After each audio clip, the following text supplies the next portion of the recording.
This is probably my final New England IPA comparison. Both of these are hazy IPAs. And if you're unfamiliar with the style, you can check a previous video where I went into it in more depth. But basically, New England IPAs are brewed for aroma and fruity flavor. They are not very bitter. And these are hazy IPAs, meaning they're unfiltered. Now, what I have, out of the 5 IPAs that I've compared, the final 2, which have both been compared against other IPAs, and now they're going against each other. We have Fancy Papers from Cigar City Brewing, based in Tampa. This one is a score of 88 on the beer applicant site, and it has an ABV of 6.5. The BrewDog Hazy Jane, I looked that up, and they said, and according to Beer Advocate, this is a Scottish company. However, on the can it says brewed in Ohio. Now, I saved these 2 for last because this is the strongest IPA that I've compared of these 5. It was bitter. It had a sharp taste, kind of like lemon juice does. Although I wouldn't say it's lemon juice, but I would say it's strong like lemon juice. It has some sourness and some bitterness to it. And this one is similar, but not quite as strong. So of the 5, these 2 are the strongest. That's why I saved them for last. And also, since they were the strongest, I'm gonna do this comparison with a sausage. This is a Argentinian chorizo type of sausage, although it's made in the USA. So I don't know if it's real Argentinian, but that's what the package said, and it's probably just a gimmick. Because when I bought it because it didn't have any added sugar like many other sausages do. I already mixed these beers up, so I don't know which one is which. I can't tell you which one is which. They both look very similar in color. I'd say this one might be a tad bit darker from my perspective, this one here. So anyway, I don't know which one is which, but I do have the bottom of the glasses marked. Slight fruity aroma, even a weaker fruity aroma on this one. Let's just get right down to it.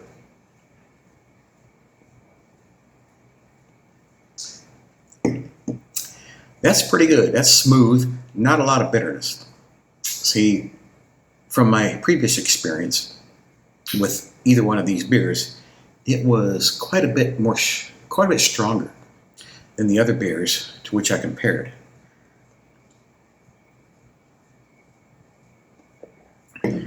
This one's stronger.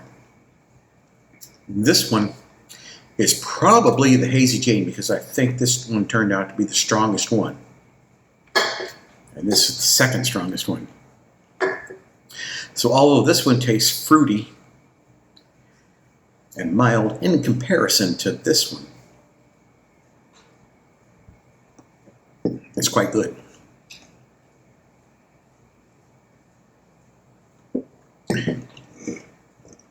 And this one, whichever one it is quite a bit more bitter. There's a noticeable difference in the bitterness. I'm going to take a bite of sausage and wash it down and see which one goes better.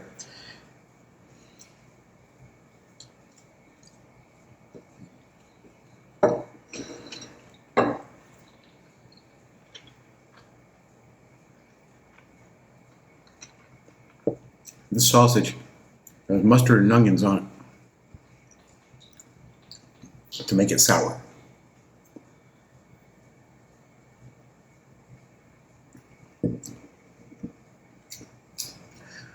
That went well.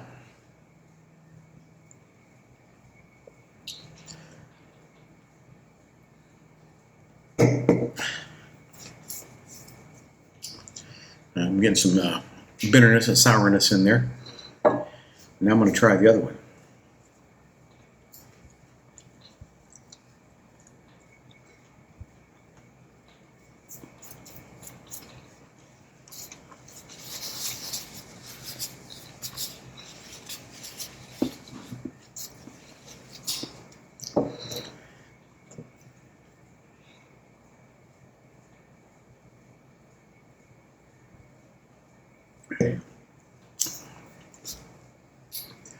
The sausage also took some of the bite out of this IPA.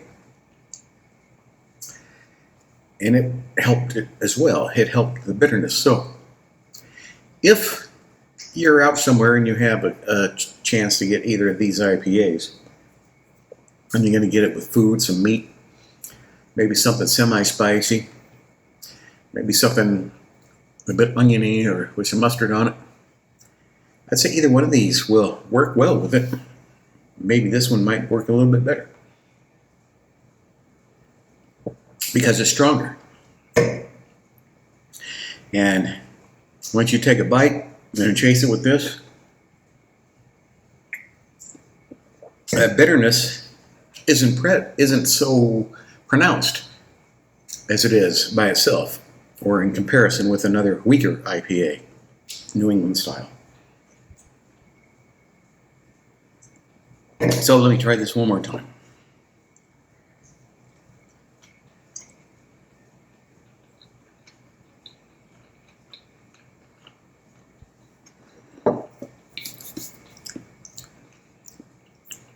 The sausage isn't bad.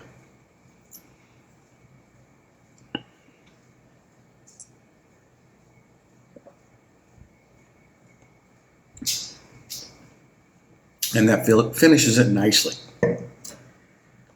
Quite nice. Now, one more time with this one.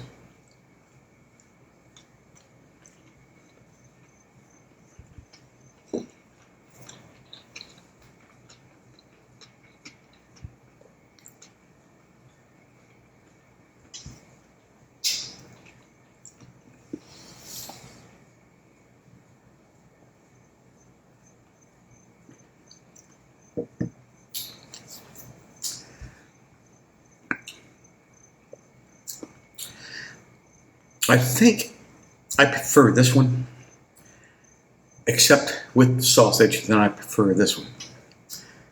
So let's see which one is which.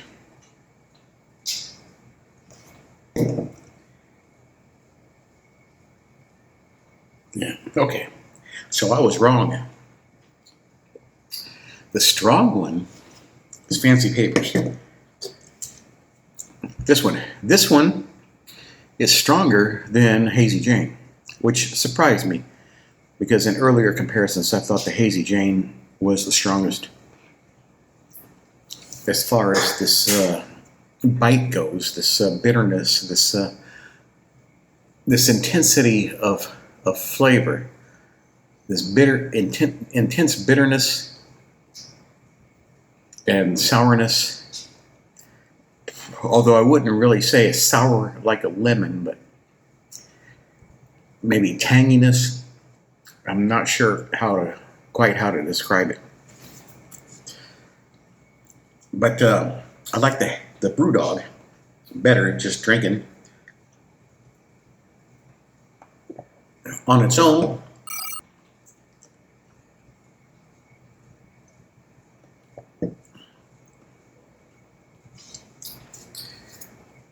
It just is a more pleasant beer to drink than Fancy Papers. Now they're both okay to drink. If you go out and you want an IPA and either one of these are available, I wouldn't avoid either one.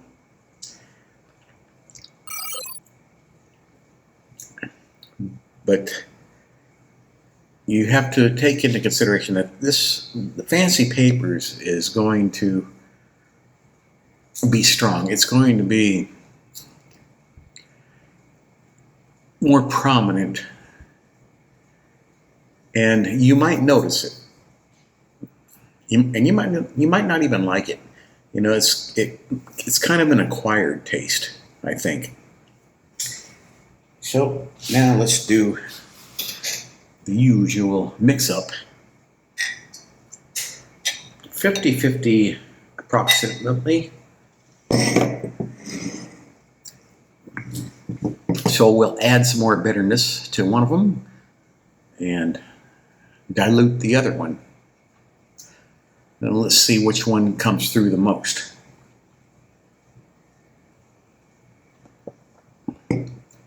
That's good. I think that the Hazy Jane came through the most. It pretty much neutralized the bitterness and the strength of Fancy Papers, but it still has all the flavor. It's almost as if I didn't mix them and this is just BrewDog.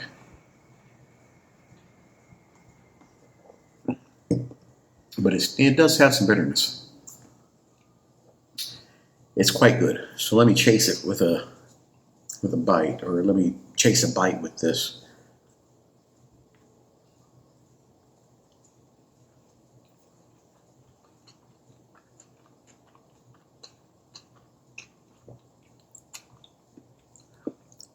I believe that if I was out and they had both of these, I'd probably get them both and mix them together.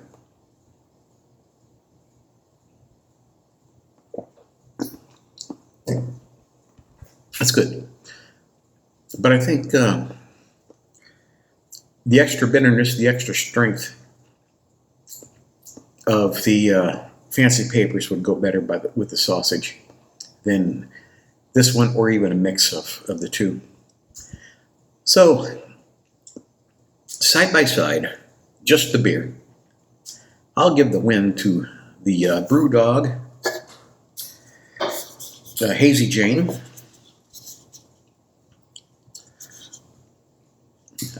Let's see, there we go.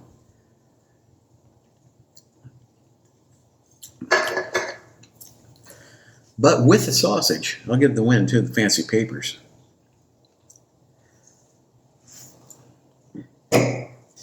That's all I have for this review. Thanks for watching. This will be the end of my New England IPAs. I'm not sure what I'll do next, but if you have any suggestions, please let me know. And if your suggestion is available at my local liquor stores, then I will do it. But I must say one thing, that I prefer to compare beers of the same style against each other. To compare, let's say, a Helles against a Scotch ale is not really a good comparison. Now, to compare a Helles against a lager, since a Helles is a lager, that would be an okay comparison, because I've compared Helles beers against various lagers, European pale lagers, American lagers, and American adjunct lagers.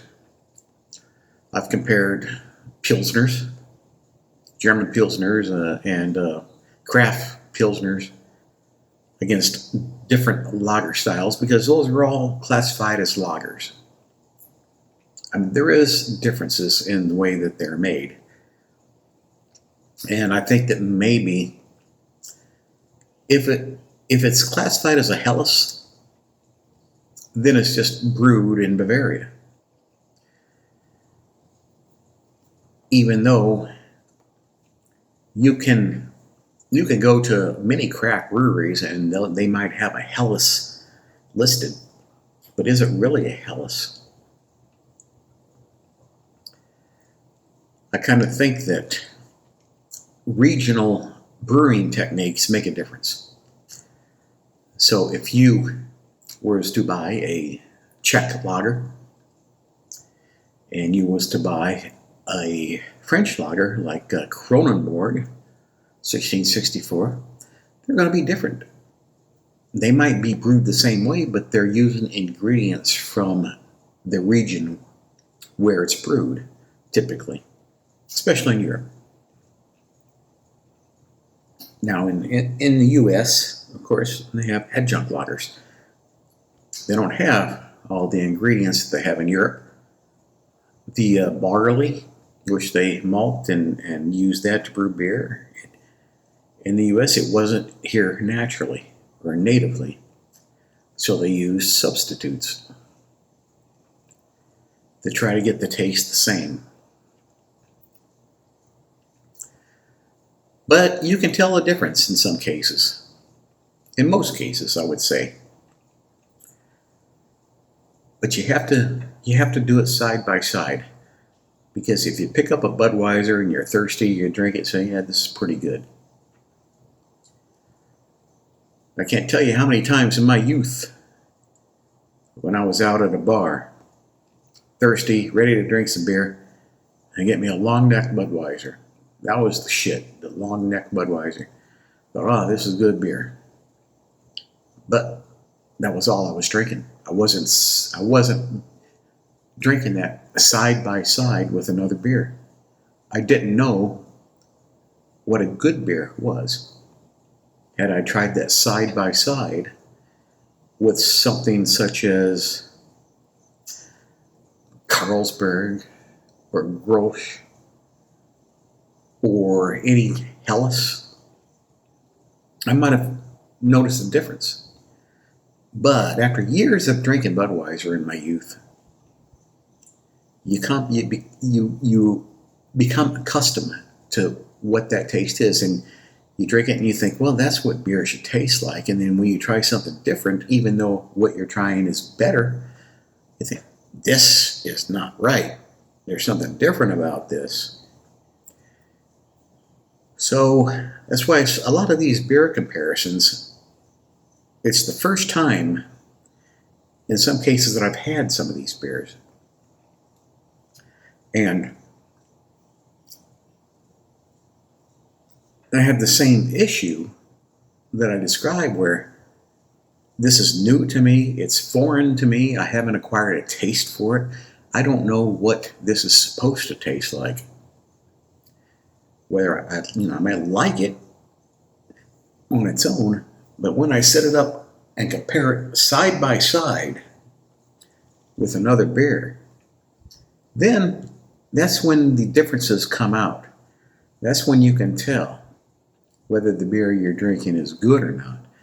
So the more beers that you can drink, and especially side by side and compare them with other beers, then the more you can learn and determine what might make a good beer, at least for you.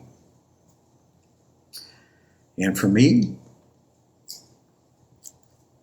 well, I like Hofbräu original, like Weihenstephan. I like these German Helles beers. I think they're quite good, especially compared to the other beers that I've tried side by side. I like the Czech Budweiser. As far as American beers go, for the lagers, it's usually going to have to go into a craft brewery before I find one that I like. And even in many cases, when I took a craft beer who claimed to be a Helles or a Bohemian Pilsner and put it up against a real Helles from Germany or a Bohemian Pilsner from Czech or a Czech lager, it still fell short. I still preferred the foreign one, the German one, or the Czech one. But that's not to say that was true in every case. There have been some craft beers that I thought were better than their German counterparts. And I've made videos. I think one of them was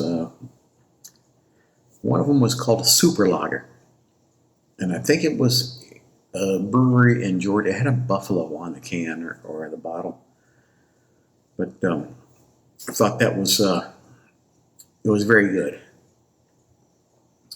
So we're getting here to 20 minutes, so I'm going to end this here. And remember, these videos that I make are unrehearsed, unplanned, and unscripted. I come out here and I wing it. So I might not be the best presenter. I might not be like Tom Brokaw, who can present a story on TV and look good and speak well. I make mistakes. And I don't make blooper reels either. When I make a mistake, I just leave it in and publish it the way it is. I edit the videos. I might edit the video to adjust the quality of the video. In other words, the white balance, the sound, maybe do some kind of histogram equalization on the sound. Maybe do some filtering to get rid of background noise. But I do everything myself. I shoot, I edit, I publish, I produce, and direct. I'm a one-man operation. So, have a heart. So, have a heart. Center of your chest.